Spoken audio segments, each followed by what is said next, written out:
Welcome, everyone. Hi, I'm Chris Dobbin, and I'm thrilled to welcome you to this version of the live series of our Amplify the Brand. It's the ultimate live to building a powerful brand in today's digital age. And along with my friend and fellow branding expert, Samoa, there, we're happy to share our expertise and help you take your brand to the next level.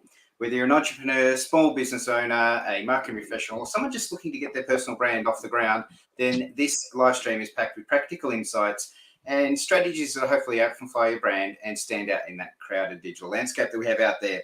So get ready to take notes. Please put what we talk about today into action. And by the end of it, hopefully you'll have a clear roadmap of building your brand that will resonate with your target audience. So thanks for joining us today. And let's find another way to amplify your brand. And today's topic is what inspired your business to be where it is today. So it's a fantastic topic. And I'm going to hand it over to Samoa to sort of kick us off on what that all means by being inspired to start your brand. Well, we all have different reasons to start a business, and somewhere along the journey, we revisit those reasons.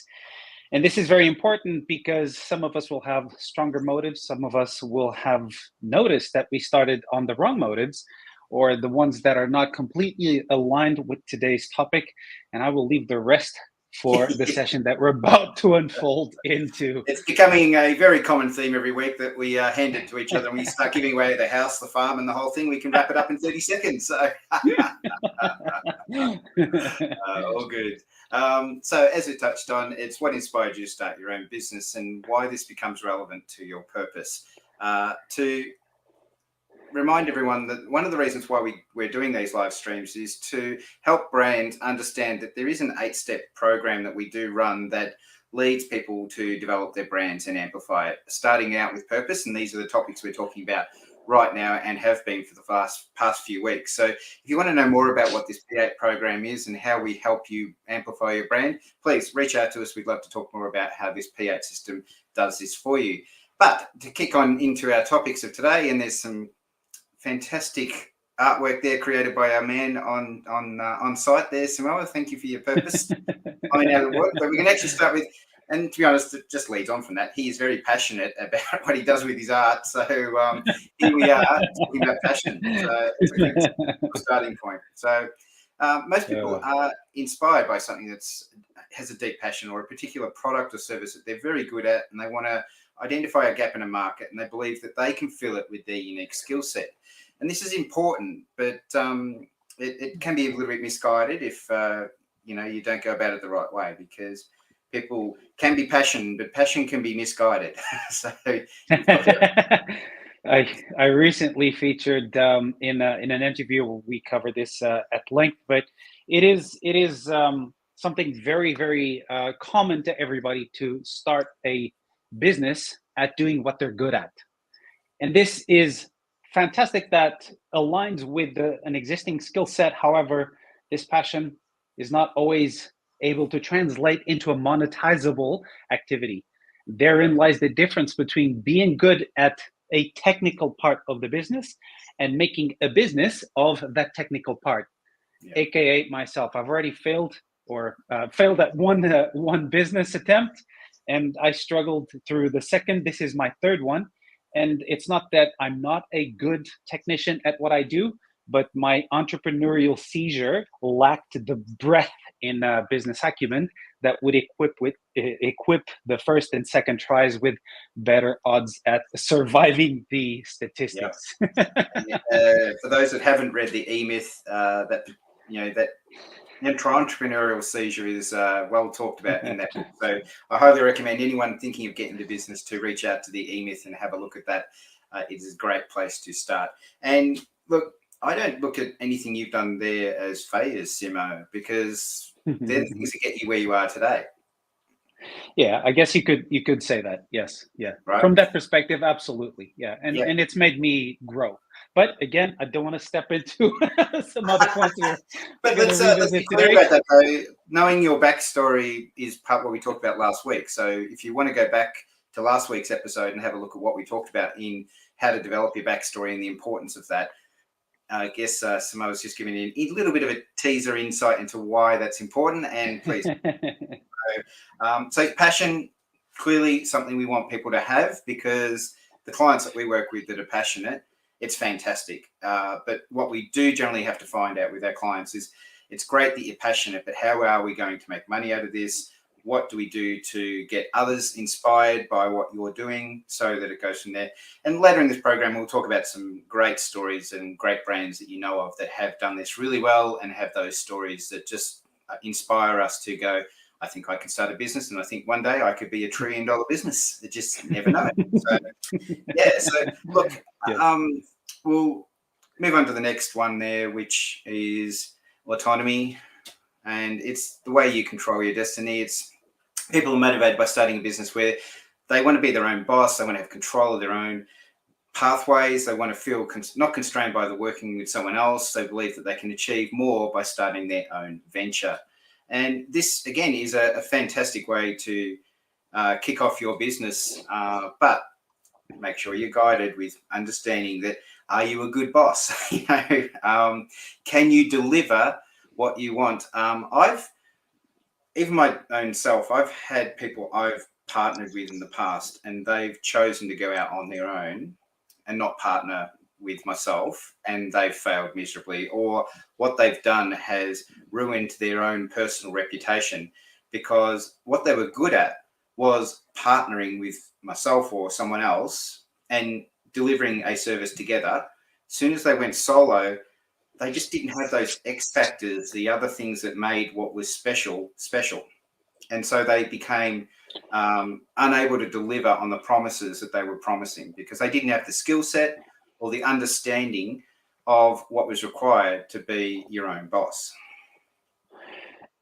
That's exactly one of the instances of what happened to myself when I was performing at a very high level, at the highest instances of what global reach for a graphic designer at that time that I stepped onto that stage was missed from the point after I decided to gain my autonomy, and I realized that being autonomous comes with everything else that I didn't necessarily like, being part of a bigger system where I was one cog, but I stepped into my autonomy only to realize, oh, I'm now left by myself. And this is and this is only a problem if you don't gain that awareness, if you don't react to it in time, and you actually realize that you need to bring help in, whether that be through your own learning or having a partner that Yep. is a complementary set of skills that you don't currently possess. What is going to happen very, very likely is that because you're a very good user of a hammer, you're going to try to stick nails and hammer nails everywhere you go. And that's what I tried to do. I tried to design my way out of problems that had to do more with business and accounting and business mindset than properly technical and marketing expertise. Yeah. Even myself, when I started one of my original versions of my business, I was working on St Kilda Road at a big agency. I was working on big, large corporate accounts, and we'd walk down to the downstairs area, and there'd be the products there, and we just grab a handful of that product, chuck it in our mouth, and I'm just thinking, like, how good is business? Like, this must be fantastic. I'm going to do this myself. And Absolutely. yeah, and one of the first clients I got was an accounting client. They don't have goodies to eat, so hang on a second. Where's the the M&Ms or the Mars bars or whatever in the fridge for me? And quickly I learned that when you work with small businesses, the freebies get less and less when it comes to yeah. And despite those big corporates, so actually even when I did work with some big corporates, they were a headache, because the bureaucracy that was there meant that just I couldn't be as creative as I wanted to. I couldn't do some of the things I did. And then, like you said earlier, I didn't have the team behind me to support some of the things I wanted to achieve. So, be inspired, and this, for everyone in this who's listening or watching this today, this is not to make you not get into business. It's just being real about what inspires your business and understanding, knowing your backstory and what inspires you. If we can harness that, we're going to be able to then turn that into something good, that when you come back to your brand in the future, you're going to remind yourself constantly that that's why I started my business, and it'll keep you going. You'll feel good about your brand, you'll feel fantastic about it, and you'll love telling your backstory. Yes, and we tying this back to a previous episode where we talk about the first slide of today's session. It all goes back to purpose, and everybody's got a different purpose. We may all think that the purpose is to be able to pay our own bills, to have financial independence, to go on into business for my own, but these are superficial. Let's just jump into it. Financial gain. All right, let's go. Fair point. Fair point.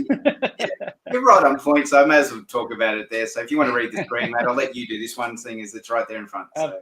Absolutely. As I'm breezing through the financial gain part of my speech, the potential is definitely there, everyone. So do not be discouraged by the flags that we're merely pointing to in that you will find in your entrepreneurial journey and in the process of building a brand. More and more today, brands are needed versus just companies or businesses. And hopefully by now we've gained enough of your attention that you understand the difference between one and the other. However, going back to the financial gain, while it is not the primary motivator for all entrepreneurs, the potential for financial gain is certainly a factor that inspires many people to start their own businesses, myself included. I saw myself making literally dozens and hundreds of thousands of dollars for an employer, but I didn't fully realize that I was an important cog of an entire system. When that cog is displaced out of that system, it needs something around it to be able to perform at its level. So this is where some may see an opportunity to make a significant profit and be motivated by the potential rewards. But again, this all comes with a warning that you need to be able to equip your technical prowess with the marketing, the sales, the structure, the logistics around you so that you can perform at your best and take the business, take the brand to wherever you think it deserves to be. That's right. And just touching on this financial gain thing, if you have a credible brand and you have the credible either visuals, the communication, the websites, the socials, whatever it is, like let's just make the assumption that you, the person who's going to be watching this, has all the skill sets and can deliver. But what we're talking about here is the things that surround you, so that when that person comes to you and says, I want whatever you have, you can answer yes, and that costs $1 million, and they'll go, well, you look $1 million, so yeah, cool, I'll buy the $1 million whatever you got. That's what brands can do. And if you do your branding correctly, what people buy from you can be a lot easier in the sales process if there's credibility built by what the assets you've surrounded you with, and you can communicate that clearly. Correct. And that's what we love doing when we work with our clients. So yeah. Yep. So the next thing after financial gain is flexibility. So a lot of people want to play by their own rules. They want to start a business that can offer greater flexibility in terms of their working conditions, their hours and location. They want to make it as appealing to those who value work-life balance, and they want to have more control over their schedules. And I think both of us fit right into that category. That's one of the reasons why I started my business, was that I wanted that flexibility. And for all those out there, I am now a father of 3, and I have my partner back at work. So I know flexibility in hours and trying to manage my business is all part of that process. And it's been fun, but I'm enjoying the process. But if I didn't have structure and inspiration and didn't understand my purpose, I'm telling you right now, my life would be a little bit more chaotic and a little bit more harder to understand. And it would be hard to get out of the bed in the morning and go, let's go make things happen. But because I understand my purpose and I understand the flexibility I want, I've made those clear. Life is a little bit easier. And for those out there, if you look at your own business and what you're trying to achieve out of it, you may not understand. And again, this is industry based too. I was talking with a painter client recently, and even though they may want to do the job, if it's raining outside, they can't do the job. So they are determined by weather. So even though they want to be their own boss, they've got the weather that's over the top. Now, unless they can move themselves up a hierarchy and they can become the big fella upstairs, who controls weather, or lady if she's up there up doing her mother nature thing, they can't control that. So you've got to understand how you go about your branding and your purpose. And like we talked about with this client, indoors painting was still available to them, so they had to change their marketing for that. But at least they've got that flexibility. But not everyone's the same. So you need to understand, just because it sounds good on paper, can you deliver that flexibility to not just yourself, but your clients? Can I have a flashing sign right now saying bingo right there? Because flexibility is that. You can take the rules from where you don't feel comfortable with, but make no mistake about this, the rules have to be there. The discipline is even more important than when you were working from a rail guided system for you to do your position at an expectation level performance. What I mean is from 9 to 5, you know where to sit, what to do, who to contact, what your radius of action is, what your expected level of pay is. And that puts a very contextualized performance grade on your existence in that structure. You go into business by yourself, you are holding all the hats at first. And this is both terrifying as it is full of potential for evolution. I struggled in the part that I jumped from a previous 9 to 5 going into myself mode, not having any previous experience in my past, and my blueprints around being self-employed were very not good. My mindset around finances and managing were still perfecting, getting to be perfected, and put that upside down. I moved to another side of the world, and my entire system of references had to change. So for the first year, I lacked clearly in the rules and putting myself in the discipline parameters of being able to perform and giving myself the chance to perform at a very good level. Hence why I consider learning one of my first business experiences. A fun one, nevertheless, but I did find that the flexibility is a loaded word that you must be fully aware that it can be very good to create your schedule and the way you operate. Nevertheless, you will have to be very clear to yourself and to everyone you decide to go into a business with what that flexibility actually means. That's right. Yeah. I was talking with even a business coach last week, and she was recently a new mum, and that meant that all of a sudden her life wasn't about her anymore, and that flexibility went out the door a fair bit. And she was also talking about that she didn't want to work on weekends, but what she was finding was Mondays were her most hectic day because everyone was catching up after whatever they thought about at the weekend and needed their coach on the Monday. And if she hadn't prepped, she was falling behind on Mondays. So she started working on Sundays, So even if it was just an hour or two, but she was just, as I said, she had to learn the flexibility. Sometimes you don't control that. And these are things you need to be adjusting to. But these things become easier if you understand your purpose and why you're in business and why you've built your brand. Correct. And we've had a few moments in some of our sessions with our clients that they've realized, wow, that's what I have to do to achieve what I want to achieve. And we get them to live their brand because we want success for our clients. We don't want them to fail. But at the same time, if in this process we discover something, they have to make a call. And we don't want them to close their business and shut down. But the simple fact is, if they want to live at a certain level, there are things you have to do to make that happen. And you have to be the brand. So absolutely. So one of the final topics we want to talk about is personal growth. I do love this one, and I do get inspired by people that take this one, that are looking to, for mountains to climb. They're an entrepreneur that's inspired to start their own business as a way to challenge themselves and grow personally and professionally. They want to develop their new skills, take on new responsibilities, and push themselves outside of their comfort zone. Sim, do you want to take this off? Because you're probably very well. Close that's an easy one. That is very, very easy, and everybody in the coaching space will relate to this pretty immediately. I think it was T. Harv Eker. I don't want to misquote, but I think it was in one of his programs where I picked up something that has stuck with me which is basically your business will not grow until or to the extent that you decide to grow. Like coaches, you know this back and front, up and down. It is true, and the more I stay in this field, the more I see that statement being a complete adage of what must happen in order for a business to progress. You are the leader of the business. Let's face it, you are the leader of the business.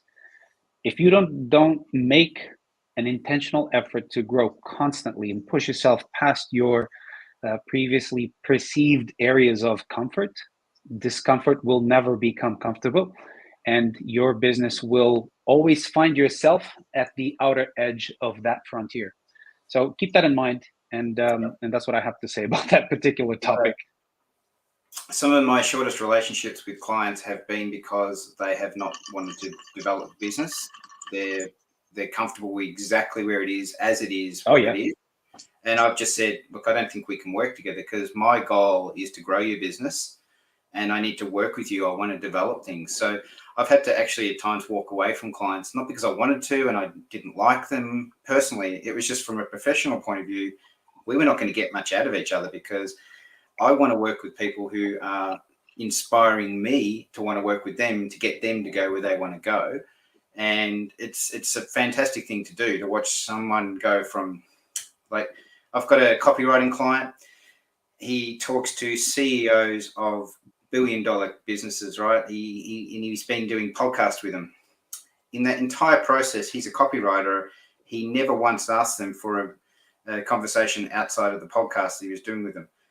And I said to him, so you're a copywriter looking to work with CEOs and you're talking to CEOs, but you never asked them to talk about it. He goes, oh, but, like they're there to be interviewed, not to, do that. And I said, do you want to grow your business? He goes, yes. And I said, do you want to talk to CEOs? Yes. Do you have CEOs in your list? Yes. Okay. All right. I'll email a couple. I'll call a couple. He did this and instantly got feedback from them saying, yeah, I'd love to work with you. Let's do stuff. Personal growth. Hence why I keep saying we have to wear multiple hats and we can't just be the technician in the business. We have to operate at the mindset level and work on the business. This is another one of those recurrent sentences in the development space. Work on the business, not in the business. But yet our passion is in the technician side of the business, hence why we started the business, hence why we think we're going to find solutions for the business problems at the technician level. So another abstraction exercise, and always think in terms of owning the business and how you can help somebody else expand and amplify their brand, not just purely from the technical expertise of your copywriting section of knowledge, your brand design, or your social media, or your whatever the case may be. Put yourself in their shoes, at their level. Think like a business owner, and think the impact that a specific technical solution will create in terms of outcome for their business. Yeah, it's something that I work with so many of our clients on, and I just get so excited when they understand this and they can put themselves in their client's shoes and understand what they need to say that the client wants to hear, not what they want to hear. It's an amazing effort to get a client to understand that and then get them to implement it. And when they do, the success is usually just a passing thing that happens with that. So I've got a feeling that might be the end of the slide session. No, we've got the coffee cup moment that I want you to do. So if you've been watching this and you've got a cup beside you, grab that cup, have a sip and listen to this. Ultimately, the inspiration is to start your business can come from a variety of sources, and each entrepreneur will have their own unique motivations and reasons embarking on this journey. We'd love you to look at the P8 framework and write about your motivations, inspirations, and ideas. So what are you seeing that drives you? What are you passionate about? And what are you good at? So take a moment to write those things down, pin it on the wall, and hopefully this will inspire you to take what you're doing with your brand to the next level. And we would love you to reach out to us if you want to take on the option of looking at our P8 system and how that might do it. But before we go there, I want to talk about a couple of we do this each week. We talk about brands that inspire us. And what I'm going to do is put this on the screen and then go here. Airbnb. So it was founded in 2008 by Brian, Joe, and Nathan. Can't say their last names, by the way, so that's why I've given them their first names. But they had an idea that came about with the founders decided to rent out their mattresses in San Francisco to an apartment to help cover their rent, right? So that's just a really simple backstory and reason they were inspired to start their business. You know, they were faced with numerous rejections and challenges in the early days, but persevered to now have a business that is over $100 million in turnover and is known globally and is one of the well-known, recognized brands. And it's inspired others to go down that pathway. You're seeing now copycats of that, but it's a simple idea. And it's surprising it had never been done before. Yes, it's helped with social media rises and the, what do we talk about? Social media, internet, the whole world around that does make this particular example much easier. But it's something that could have started at any time, just no one else had thought of it. And here they are now doing it. The second one I want to talk about is a well-known one that's coming up right now. It's Tesla. So obviously Elon and his buddies got together in 2003, which is 20 years ago. And all of us had seen the Jetsons or Back to the Future or any of these kind of things and got inspired by the idea of a car that could drive itself. But these guys actually went out and did it. And the main reason they were doing it wasn't because they wanted to be the richest guys in the world. They actually just wanted to set out to a way to accelerate the world's transition from sustainable energy to electric vehicles and renewable energy products, right? So that was their inspiration. It was what actually got them out of bed in the morning to take on Tesla. It wasn't to be the first, the best, or whatever. It was just they saw the market was just going the wrong way and it needed to change. And this was their way of doing it. So they faced numerous challenges in their early years, including skepticism from the automotive industry, financial difficulties. There's an absolutely amazing story around the fact that they were going to basically shut down, and Elon put $40 million of his own money in to kick this off. And I think at that point in his life, that was a lot of money to him. That was most of his cash.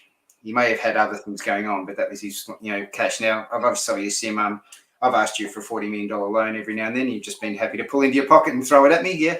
$40 million is definitely more than pocket money for most. Exactly, yeah. But anyway, they did it. And obviously with Elon's leadership, that's propelled them to become one of the major players in this market. So, again, just trying to show you examples of the backstory. We've done Patagonia a few times.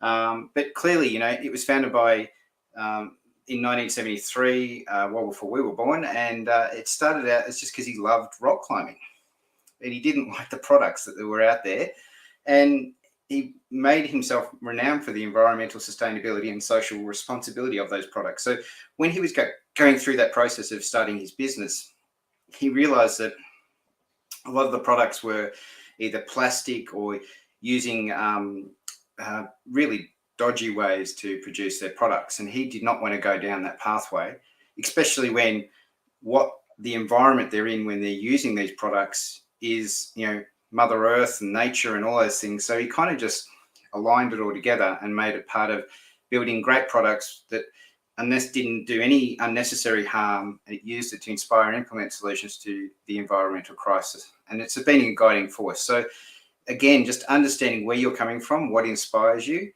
can keep your brand essence and vision and mission together. We've talked about Nike a few times. Funnily enough, it wasn't called Nike. It was called Blue Ribbon Sports. And this is back in 1964. Not as catchy, but still, he started somewhere. And obviously, he was selling out of the back of his car.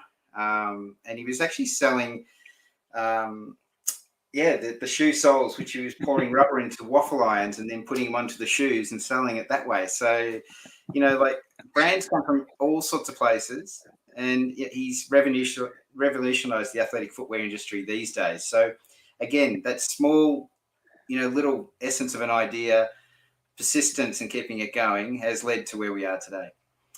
And can't really talk about foundational businesses when it's one of the largest businesses in the world these days. But Steve and a guy called Ronald that we don't hear much about, but he was there in 1970.